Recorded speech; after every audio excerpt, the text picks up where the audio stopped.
The guard fell asleep under a tree. It was a hot afternoon in rural Texas, and he'd been up since dawn watching German prisoners work the cotton fields. The shade was cool, the breeze was soft, and before he knew it, his eyes closed. The prisoners, 20 of them, kept working for a while. Then one noticed. They all noticed. And they had a choice. They could walk away. The nearest town was 10 miles, but they were young and strong. Nobody would know for hours. The war might be over for them, but freedom was right there, just past the fence line.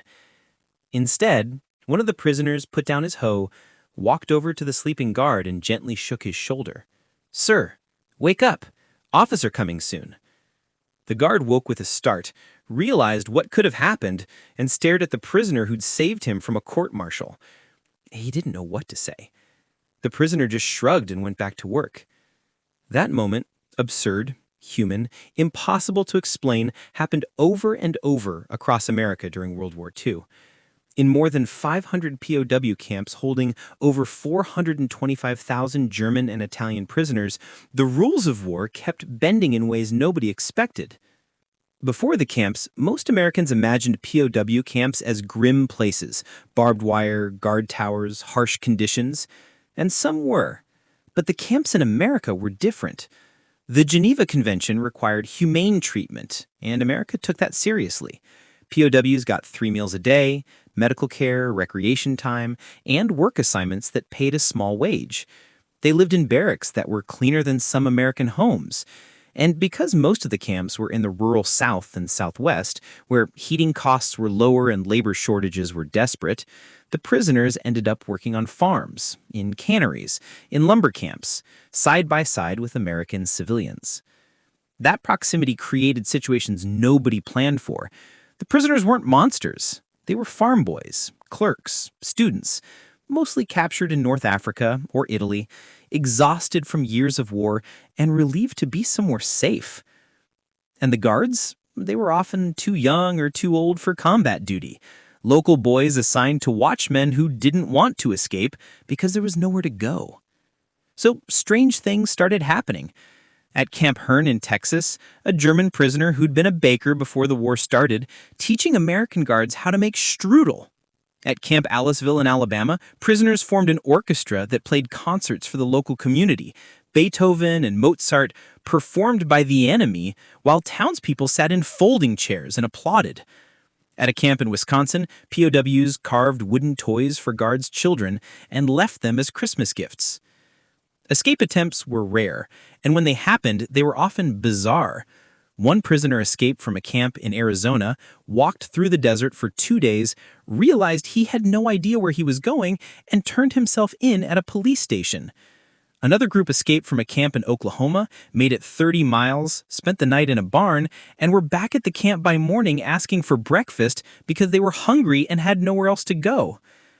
The reason escapes were so rare wasn't just the vast distances or the lack of help. It was that most prisoners didn't want to leave. They were eating better than they ever had in the German army. They were safe from bombs and bullets. And they knew that back in Germany, cities were being destroyed and families were starving. America, even as a prison, was better than the alternative. Some camps had baseball teams. Prisoners learned the rules from guards and played against each other in tournaments that drew crowds of locals who came to watch the Germans try to figure out America's pastime. At Camp Concordia in Kansas, prisoners built a swimming pool and a beer garden. Yes, a beer garden, complete with homemade brew because the camp commander decided it would keep morale up and prevent trouble. There were darker moments too. At some camps, hardcore Nazis among the prisoners enforced loyalty through intimidation and violence.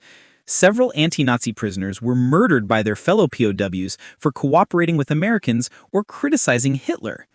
The murderers were tried, convicted, and executed, buried at Fort Leavenworth in Kansas, the only enemy soldiers executed on American soil during the war. But mostly, the camps were just strange. Guards and prisoners traded cigarettes and stories. They taught each other curse words in German and English. They complained about the food, the heat, the boredom. At one camp in Iowa, a prisoner taught the camp cook how to make German potato salad, and it became a regular menu item. At another, prisoners helped build a church for the local community. enemy soldiers constructing an American house of worship because the town needed it and they had the skills. By 1945, there were POW camps in nearly every state, more than 700 camps total, ranging from massive base camps holding thousands to tiny branch camps with a few dozen prisoners working local farms. People got used to seeing men in uniforms with PW stenciled on the back, shopping in town, eating at diners, attending church services. The strangeness became normal. When the war ended, repatriation began. The prisoners were shipped back to Europe, most by 1946, though some stayed until 1947. They left behind friendships, romances, memories of a country that had treated them better than their own. Many wrote letters for years afterward. Some returned decades later to visit the farms they'd worked, the towns they'd lived in, the people who'd become something more than captors. The camps were dismantled. The barracks were torn down or repurposed, and for decades, the whole chapter faded into obscurity. It didn't fit the narrative. Americans were supposed to hate the enemy, and the enemy was supposed to hate Americans. But out in those fields, under those trees, in those mess halls, something else happened. People saw each other, not as sides in a war, but as young men far from home, doing what they were told, trying to survive. The guard who fell asleep never forgot the prisoner who woke him up. Years later, he'd tell the story to his grandchildren, and they wouldn't believe him. Why would the enemy help? He'd just shrug and say, "I don't know." But he did. That's the thing about war. The big picture makes sense. Countries, armies, flags, causes. But up close, it's just people. And people don't always behave the way the big picture says they should. Sometimes they escape and turn themselves in. Sometimes they carve toys for the children of their captors. Sometimes they wake up the guard who's supposed to be watching them, because letting him get in trouble feels wrong. The camps are gone now, but the stories remain. Strange, human, impossible to explain.